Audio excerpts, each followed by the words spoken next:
आज हम एक ऐसी चीज पर बात करने वाले हैं जो शायद हम सब महसूस करते हैं।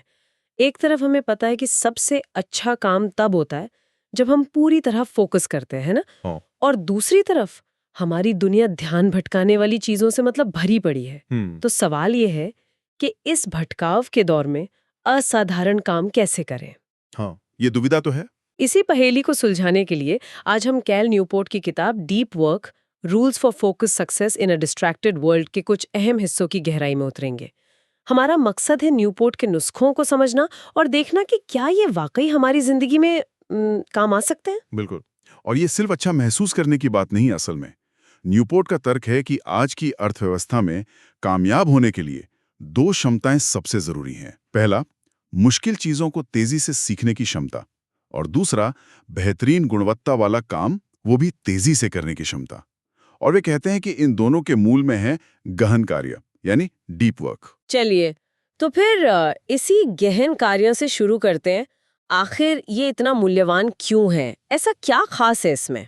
देखिए, न्यूपोर्ट के मुताबिक इसकी कीमत इसलिए ज़्यादा है क्योंकि ये आपको वो जटिल काम करने और सीखने की काबिलियत देता है जिन्हें मशीनें आसानी से नहीं कर सकती, या जिन्हें आप कह सकते हैं दुनिया के दूसरे कोने में बैठे किसी सस्ते वर्कर को आउटसोर्स नहीं किया जा सकता। अच्छा। सोचिए, ऑटोमेशन और ग्लोबलाइजेशन के इस दौर में अगर आपका काम ऐसा है जिसे दोहराना मुश्किल है, जिसमें गहरी सोच लगती है, तो आपका महत्व अपने आप बढ़ जाता है।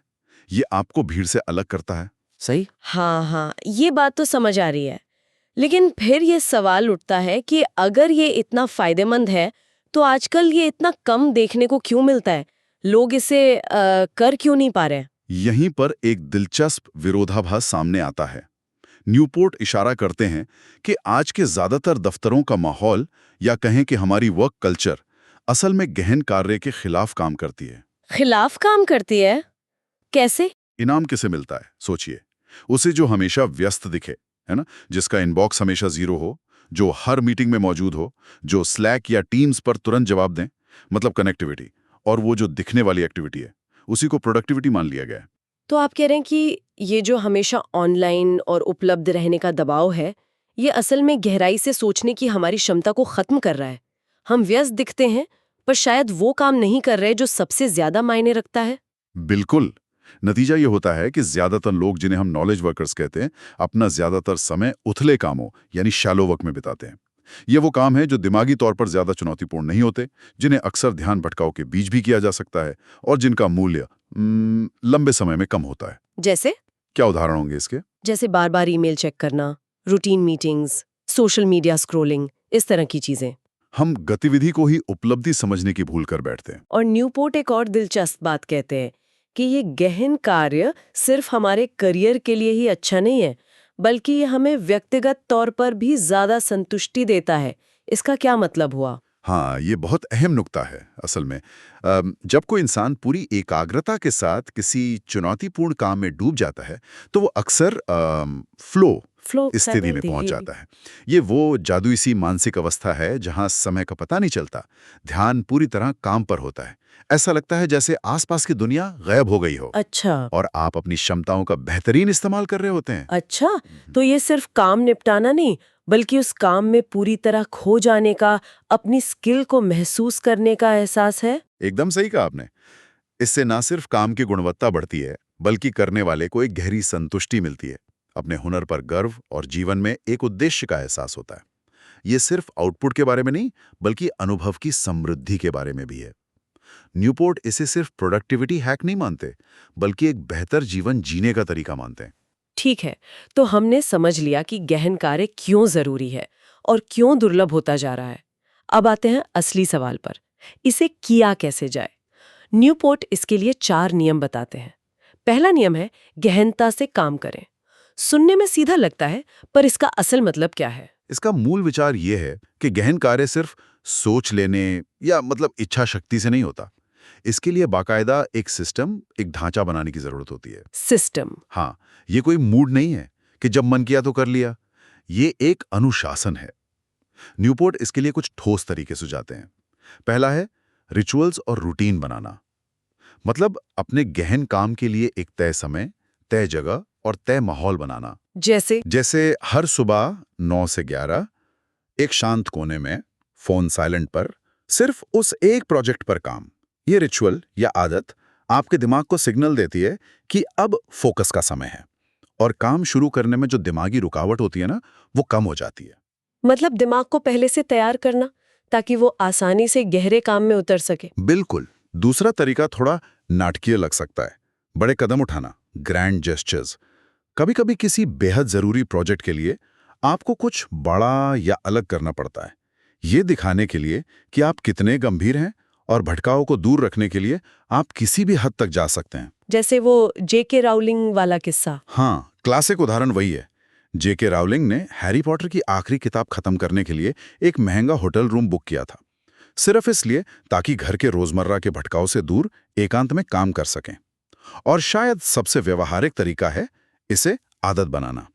यानी जैसे आप डॉक्टर की अपॉइंटमेंट या जरूरी मीटिंग अपने कैलेंडर में ब्लॉक करते हैं ना, हाँ, वैसे ही गहन कार्य के लिए भी निश्चित समय ब्लॉक करें, और फिर उस ब्लॉक को किसी भी कीमत पर बचाएं। उसे टाला नहीं जा सकता, ऐसी मानसिकता अपनाएं। यहां न्यूपोर्ट का वो मशहूर समीकरण याद आता है, उच्च गुणवत्ता वाला काम बराबर लगाया गया समय गुणा फोकस की तीव्रता। ये सारे तरीके असल में उस फोकस की तीव्रता वाले हिस्से को बढ़ाने के लिए हैं, समझे? हाँ, ये बात तो समझ आई कि बाहरी संरचना बनानी होगी, लेकिन ध्यान भटकने की लड़ाई तो अंदर भी चलती है ना? यहीं पर न्यूपोर्ट का दूसरा नियम आता है, जो सुनने में बड़ा अजीब लगता है, ऊब को अपनाएं। हम तो हमेशा ऊब से भागने की कोशिश करते हैं। हाँ, ये सुनने में उल्टा लगता है, मुझे पता है, लेकिन इसके पीछे तर्क गहरा है। न्यूपोर्ट कहते हैं कि ध्यान केंद्रित करने की क्षमता वो एक मांसपेशी की तरह है। अगर आप उसे लगातार इस्तेमाल नहीं करेंगे, उसे प्रशिक्षित नहीं करेंगे, तो वो कमजोर हो जाएगी। अच्छा। आजकल हमारी हालत यह है कि जैसे ही हमें एक पल का खालीपन या बोरियत महसूस होती है, मान लीजिए ट्रैफिक में फंसे हुए, लाइन में खड़े हुए हैं, या बस 2 मिनट का ब्रेक, हम तुरंत फोन निकाल लेते हैं। ये बात तो बिल्कुल सही है। आजकल तो हर खाली पल में फोन देखने की आदत सी हो गई है। ये नियम अपनाना तो बहुत मुश्किल लगता होगा फिर। मुश्किल है, इसीलिए इसे अभ्यास की जरूरत है। न्यूपोर्ट एक तरीका बताते हैं, प्रोडक्टिव मेडिटेशन का अभ्यास करना। प्रोडक्टिव मेडिकेशन, ये क्या है? इसका मतलब ये नहीं कि आंख बंद करके बैठना है, बल्कि जब आप कोई ऐसा काम कर रहे हों जिसमें ज्यादा दिमागी मेहनत ना लगे, जैसे टहलना, नहाना या बर्तन धोना, उस समय किसी एक मुश्किल पेशेवर समस्या पर लगातार ध्यान केंद्रित करने की कोशिश करें। जब दिमाग भटके, उसे प्यार से वापस उसी समस्या पर ले आएं। अच्छा, चलते फिरते सोचना मतलब। हाँ, एक तरह से। और उससे भी ज्यादा जरूरी है, जब भी बोरियत महसूस हो, उस तीव्र इच्छा का विरोध करना कि तुरंत कोई आसान सी ध्यान भटकाने वाली चीज, आमतौर पर फोन ही होता है, हाँ। उठा ली जाए। ये असल में लगातार नई जानकारी और उत्तेजना की तलब, जो डोपामीन हिट देती है, उसके खिलाफ लड़ना सीखने जैसा है। जब आप इस तलब का विरोध करना सीख जाते हैं, तो आपकी एकाग्रता की मांसपेशी मजबूत होती है, और फिर जब आपको सच में किसी जरूरी काम पर फोकस करना होता है, तो आप कर पाते हैं। कमाल है। तो फोकस बढ़ाने के लिए बोरियत से दोस्ती करनी पड़ेगी। वाह। अब आते हैं तीसरे नियम पर, जो आज के डिजिटल युग में शायद सबसे ज्यादा बहस छेड़ता है, सोशल मीडिया छोड़ें। ये तो बहुत कठोर लगता है। क्या न्यूपोर्ट चाहते हैं कि हम सब डिजिटल सन्यासी बन जाएं? नहीं, ऐसा नहीं है। न्यूपोर्ट का नजरिया संतुलित है, लेकिन हाँ, समझौतावादी नहीं। उनका मुख्य तर्क ये नहीं है कि सोशल मीडिया इनहेरेंटली बुरा है, बल्कि ये कि ये अक्सर हमारे ध्यान को इतने छोटे छोटे टुकड़ों में बांट देता है कि हमारी गहराई से फोकस करने की क्षमता ही नष्ट हो जाती है, और बदले में जो फायदा मिलता है वो अक्सर बहुत सतही होता है। तो फिर क्या करें? वो क्राफ्ट्समैन अप्रोच, यानी एक कारीगर वाले नजरिए की वकालत करते हैं। Craftsman approach. इसका क्या मतलब है? जैसे एक बढ़ई या कोई और कुशल कारीगर अपने काम के लिए सिर्फ वो ही औजार चुनता है जो उसके काम के लिए वाकई जरूरी और बेहतरीन हो, है ना? और फालतू के औजारों से अपना बक्सा नहीं भरता। हाँ। उसी तरह हमें अपने डिजिटल उपकरणों को चुनना चाहिए, जिसमें सोशल मीडिया प्लेटफॉर्म्स भी शामिल हैं। सवाल ये पूछना है, क्या ये टूल मेरे सबसे महत्वपूर्ण पेशेवर या व्यक्तिगत लक्ष्यों को पाने में सीधा और पर्याप्त लाभ पहुंचा रहा है? क्या इससे मिलने वाला फायदा इसके कारण मेरे ध्यान को होने वाले नुकसान से कहीं ज्यादा है? पर कई लोगों के लिए, खासकर फ्रीलांसर या छोटे बिजनेस वालों के लिए, सोशल मीडिया तो जरूरत बन गया है। क्या ये क्राफ्ट्समैन अप्रोच यहाँ वाकई प्रैक्टिकल है, या ये थोड़ा आदर्शवादी लगता है? ये एक जायज सवाल है, बिल्कुल। न्यूपोर्ट ये नहीं कहते कि किसी को भी सोशल मीडिया इस्तेमाल नहीं करना चाहिए। वो कहते हैं कि इसका इस्तेमाल सोच समझकर, इरादे के साथ होना चाहिए। न कि आदतन या सामाजिक दबाव में। अगर कोई प्लेटफॉर्म आपके मुख्य लक्ष्यों के लिए अपरिहार्य है, मतलब बहुत जरूरी है और उसका फायदा नुकसान से ज्यादा है, तो उसे रखें। ठीक है।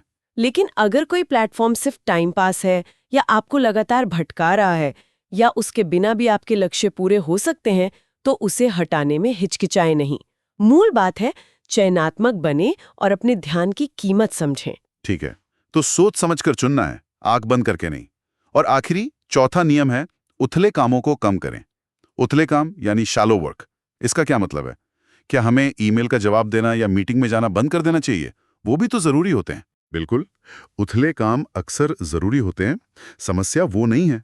समस्या तब है जब ये उथले काम हमारे पूरे दिन पर कब्जा कर लेते हैं और गहन मूल्यवान काम के लिए कोई समय नहीं बचता। अच्छा।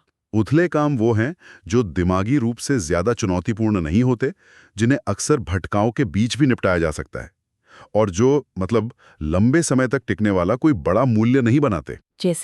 जैसे बेहिसाब ईमेल्स चेक करना और जवाब देना, रूटीन प्रशासनिक काम, या ऐसी मीटिंग्स जिनका कोई स्पष्ट एजेंडा या नतीजा न निकले। लक्ष्य इन्हें खत्म करना नहीं है, बल्कि इन्हें सीमित करना है, ताकि गहन कार्य के लिए जगह बन सके। तो इन्हें सीमित कैसे किया जाए, कोई तरीका? हाँ, न्यूपोर्ट कुछ रणनीतियां बताते हैं। पहला, हर मिनट का हिसाब रखें। अपने दिन की योजना बनाएं, सिर्फ मीटिंग्स नहीं बल्कि हर काम के ब्लॉक तय करें।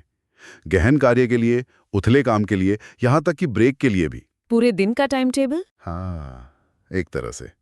इससे आपको साफ दिखेगा कि आपका समय कहां जा रहा है, और आप जानबूझकर गहन कार्य के लिए बड़े ब्लॉक निकाल पाएंगे। दूसरा, उथले कामों की सीमा तय करें। तय करें कि आप दिन में कितनी बार और कब ईमेल चेक करेंगे, जैसे सुबह 11 बजे और शाम 4 बजे बस। या मीटिंग्स के लिए हफ्ते में कुल कितने घंटे देंगे, उससे ज्यादा नहीं। ये मुश्किल होगा। मुश्किल है पर संभव है। और तीसरा, विनम्रता से न कहें। उन मीटिंग्स, कामों या अनुरोधों को मना करना सीखें जो आपके सबसे महत्वपूर्ण लक्ष्यों में सीधे योगदान नहीं करते। अपने गहन कार्य के समय को बचाना आपकी प्राथमिकता होनी चाहिए। तो कैलेंडर पर सिर्फ मीटिंग नहीं, बल्कि सोचने और गहरे काम करने का टाइम भी उतनी ही सख्ती से ब्लॉक करना होगा। बिल्कुल, और मानसिकता बदलनी होगी। हमें उत्पादकता को इस बात से नहीं मापना चाहिए कि हम कितने घंटे व्यस्त रहे, बल्कि इस बात से कि हमने कितनी गुणवत्ता और मात्रा का मूल्यवान काम किया। सिर्फ व्यस्त रहना प्रोडक्टिविटी नहीं है। तो अगर हम पूरी बात को समेटें, तो कैल न्यूपोर्ट के हिसाब से मुख्य अंतर ये है, गहन कार्य वो फोकस वाला बिना भटकाव का काम है जिसमें हमारी पूरी दिमागी क्षमता लगती है और जिससे उच्च मूल्य वाले नतीजे निकलते हैं। और उथला कार्य वो है जो दिमागी रूप से आसान है, जिसे अक्सर भटकाव के बीच किया जाता है और जिसे दोहराना या आउटसोर्स करना आसान है। और वो समीकरण फिर से याद दिलाना चाहूंगा, क्योंकि वो शायद सबसे अहम है। उच्च गुणवत्ता वाला काम बराबर लगाया गया समय गुणा फोकस की तीव्रता। ये साफ करता है कि सिर्फ ज्यादा घंटे काम करने से बात नहीं बनेगी, उन घंटों में फोकस कितना गहरा था ये ज्यादा मायने रखता है। हाँ, ये वाकई सोचने पर मजबूर करता है। 8 घंटे आधा अधूरा ध्यान लगाकर काम करने से बेहतर है शायद 4 घंटे पूरी तीव्रता से फोकस करना। और मानसिकता भी बदलनी होगी। सिर्फ इच्छा शक्ति के भरोसे रहने के बजाय अनुशासन और सिस्टम बनाने पर जोर देना, और बोरियत को दुश्मन नहीं बल्कि एकाग्रता बढ़ाने का एक ट्रेनिंग टूल समझना। बिल्कुल। और अगर हम इसे और बड़ी तस्वीर में देखें, तो न्यूपोर्ट के लिए गहन कार्य सिर्फ करियर में आगे बढ़ने या पैसा कमाने का तरीका नहीं है। वो तर्क देते हैं कि एक ज्यादा सार्थक और संतुष्टि भरा जीवन जीने की कुंजी भी है। क्योंकि जब हम अपनी पूरी क्षमता लगाकर कुछ मुश्किल और मूल्यवान बनाते हैं, तो हमें उपलब्धि का, अपनी काबिलियत का गहरा एहसास होता है। ये आज की भटकाव भरी दुनिया को सक्रिय रूप से नकारने और अपने सबसे कीमती संसाधन, हमारे समय और ध्यान का सोच समझकर इरादे के साथ इस्तेमाल करने का तरीका है। तो कैल न्यूपोर्ट का संदेश एकदम साफ है।